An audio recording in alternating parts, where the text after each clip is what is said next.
The story that you are about to hear is a compilation of documented true facts, featuring characters, events, or places that has played a role in shaping history. Please sit back and listen as I recite this narrative for you.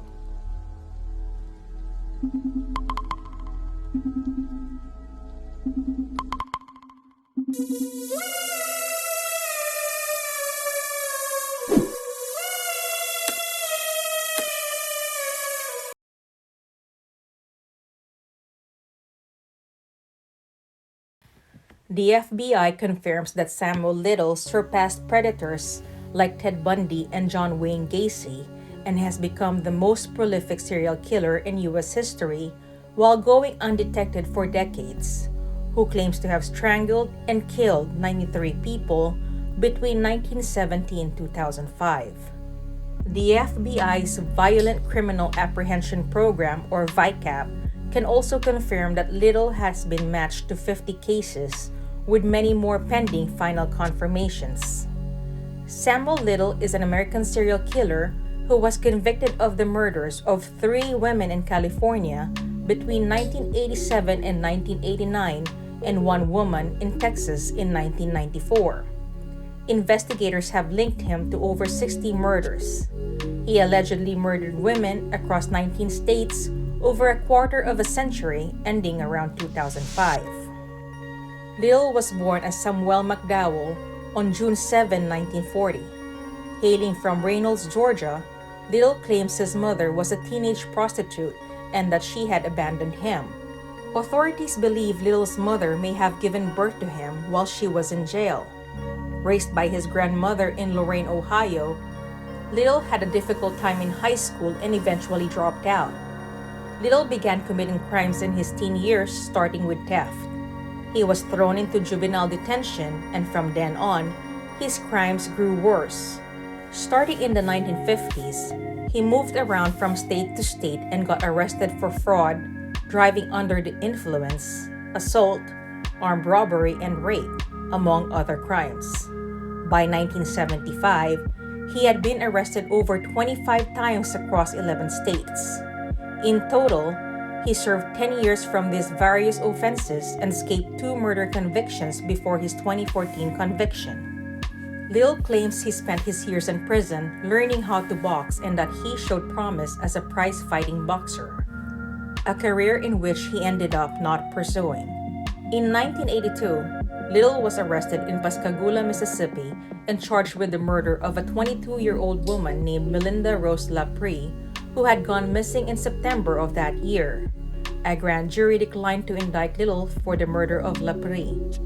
However, while under investigation, Little was transferred to Florida to be brought to trial for the murder of 26-year-old Patricia Ann Mount, whose body was found in September 1982.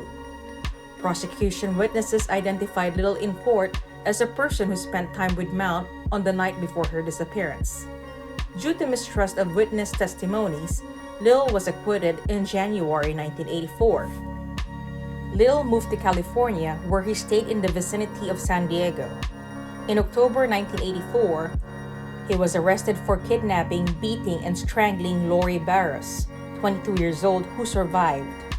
1 month later, he was found by police in the backseat of his car with an unconscious woman, also beaten and strangled, in the same location as the attempted murder of Barros. Little served 2.5 years in prison for both crimes. Upon his release in February 1987, he immediately moved to Los Angeles and committed more than 10 additional murders. Little was arrested on September 5, 2012 at a homeless shelter in Louisville, Kentucky, after authorities used DNA testing to establish that he was involved in the murder of Carol Elena Elford, killed on July 13, 1987, Guadalupe Duarte Apodaca, killed on September 3, 1987, and Audrey Nelson Everett, killed on August 14, 1989. All 3 women were killed and later found on the streets of Los Angeles. He was extradited to Los Angeles, where he was charged on January 7, 2013. A few months later, police said that Little was being investigated for involvement in dozens of murders committed in the 1980s, which until then had been undisclosed. In connection with the new circumstances in Mississippi, the Laprie murder case was reopened. In total, Little was tested for involvement in 93 murders of women committed in the territory of many U.S. states. The trial of Samuel Little for the murders of Elford, Nelson, and Apodaca began in September 2014. The prosecution presented the DNA test results as well as testimony of witnesses who were attacked by the accused at different times throughout his criminal career. On September 25, 2014, Little was found guilty and was sentenced to life imprisonment without possibility of parole.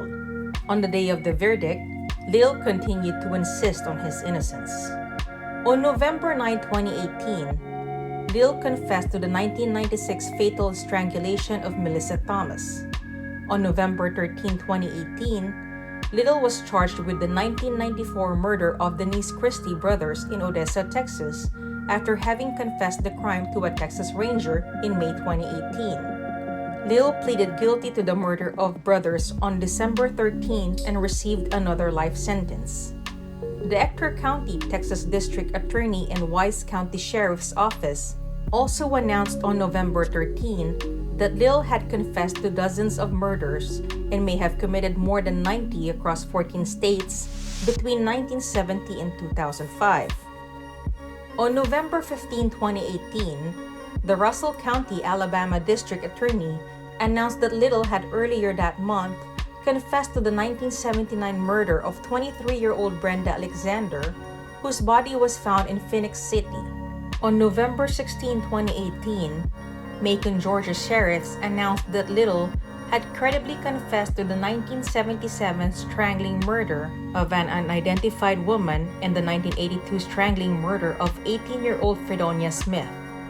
In the fall of 2018, Little confessed to the 1982 murder of 55-year-old Dorothy Richards and the 1996 murder of 40-year-old Daisy McGuire. Both of their bodies were found in Houma, Louisiana. On November 19, 2018, Harrison County, Mississippi Sheriff Troy Peterson said that Little had confessed to strangling 36-year-old Julia Critchfield in the Gulfport area in 1978 and dumping her body off a cliff.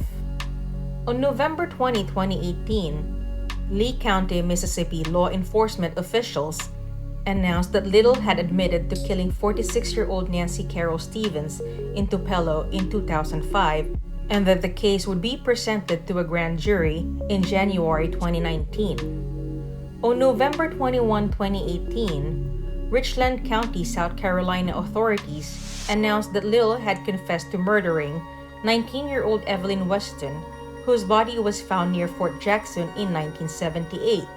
Little also confessed to having killed 20-year-old Rosie Hill in Marion County, Florida in 1982. On November 27, 2018, the Federal Bureau of Investigation announced that a Violent Criminal Apprehension Program team had confirmed 34 of Little's confessions and was working to match the remainder of Little's confessions to known murders or suspicious deaths.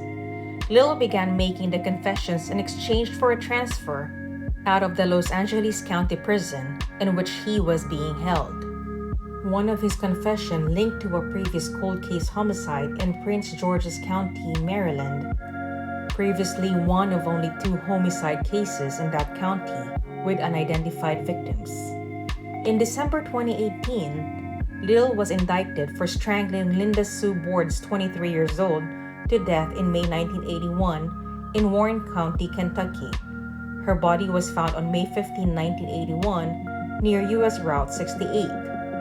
One of Little's victims was identified in December 2018 as Martha Cunningham of Knox County, Tennessee, who was 34 years old when Little murdered her in 1975.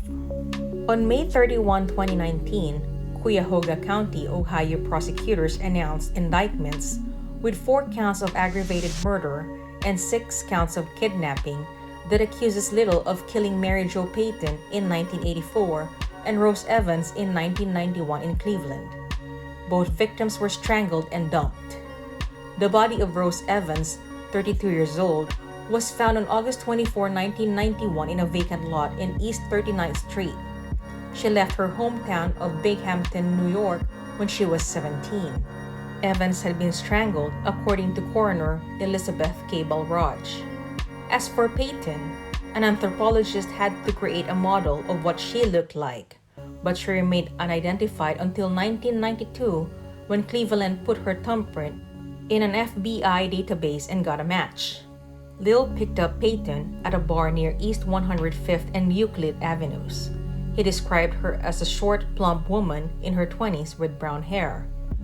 Little also confessed to killing another Cleveland woman in 1977 or 1978. The woman murdered in 1977 or 1978 was found on March 18, 1983 in Willoughby Hills, according to the National Missing and Unidentified Person System or NamUs. She was likely black and somewhere between 17 and 35 years old. The woman's body had been dumped down a grassy slope near a fence in a wooded area just off Interstate 271. When her body was found by a man walking his dog, only her skeleton, some clothing, and jewelry remained. Lil has also confessed to killing one woman in Akron, two in Cincinnati. One of the bodies was dumped outside of Columbus, and one woman he met in Columbus and disposed of in Kentucky. Of the two women Lil murdered in Cincinnati, one was identified as Anna Stewart, 33 years old, whose body was dumped in Grove City.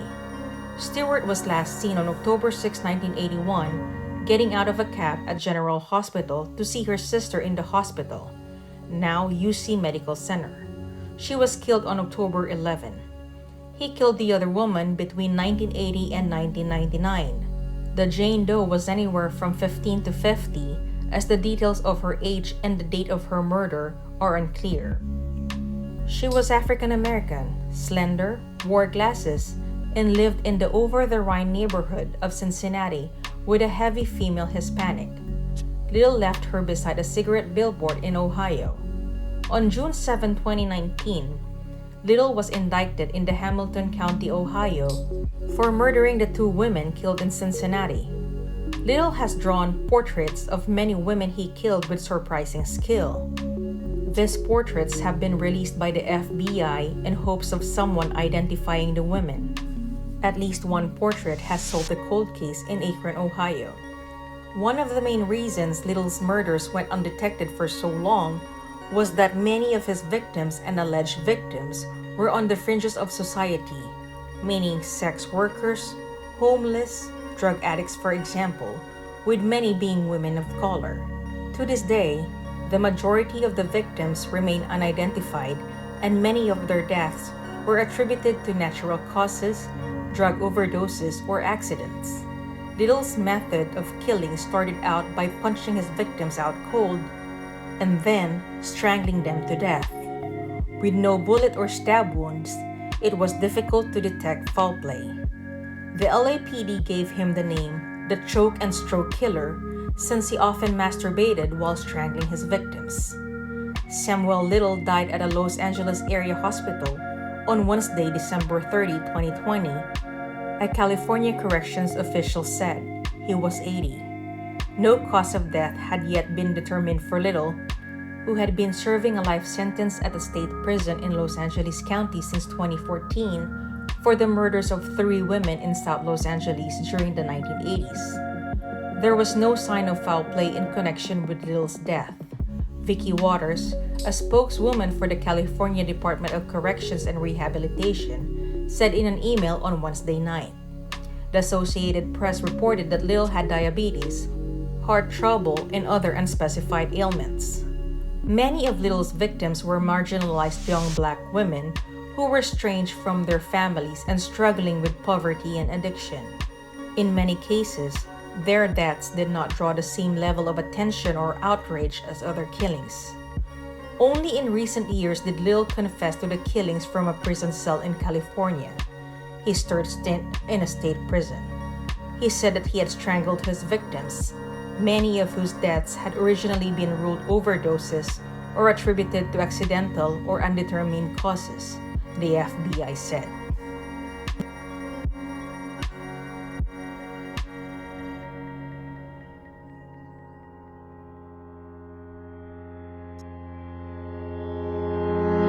Hey everyone! I just wanted to express how grateful I am that you took the time to listen to my narration. Hopefully you enjoyed it. I am Twisted Mind and please enjoy the rest of your day. Salamat!